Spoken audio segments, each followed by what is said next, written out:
అందరికి నమస్తే. సంక్రాంతి సీజన్ మొదలైంది కదా, కైట్స్ ఫ్లై చేయడం స్టార్ట్ చేశారా?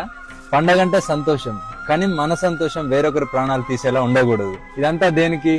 Yes, Chinese manja. Chinese nylon and synthetic fibre coated with glass powder. అంటే దీంట్లో గాజు పొడి వాడతారు.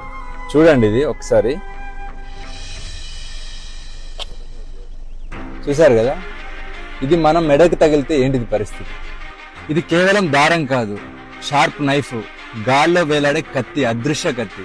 2-వీలర్ రైడర్స్ కి, యానిమల్స్ కి, బర్డ్స్ కి ఈ చైనా మాంజా తగిలి డీప్ కట్స్ జరిగి హెవీ బ్లీడింగ్ జరిగి ప్రాణాలు పోతున్నాయి. వీటి వల్ల చాలా మంది జీవితాలు నాశనం అవుతున్నాయి. ఒక్క చిన్న సరదా ఎన్నో కుటుంబాల్లో తీరని శోకాన్ని మిగులుస్తుంది. ఇది నాన్ బయోడిగ్రేడబుల్, ఇది భూమిలో కలవదు, ఇది బ్యాండ్ థ్రెడ్. ఈ మాంజా ఎవరైనా ఇల్లీగల్ గా అమ్మితే మీ నియరెస్ట్ పోలీస్ స్టేషన్ లో రిపోర్ట్ చేయండి. చైనా మాంజా అమ్మడమే కాదు, కొనడం కూడా నేరమే. చైనా మాంజా ప్లేస్ లో ఈ కాటన్ మాంజా వాడదాం. మరీ ముఖ్యంగా ట్రాఫిక్ అండ్ పవర్ లైన్స్ లేని దగ్గర ఓపెన్ గ్రౌండ్స్ లో మాత్రమే ఫ్లై చేద్దాం. పిల్లల్ని మాత్రం మీ ప్రెజెన్స్ లోనే కైట్స్ ఫ్లై చేయనివ్వండి. మీ సరదా ఎవ్వరికి శాపం కాకూడదు. For this Sankranti, say no to China manja. Thank you. జై హింద్.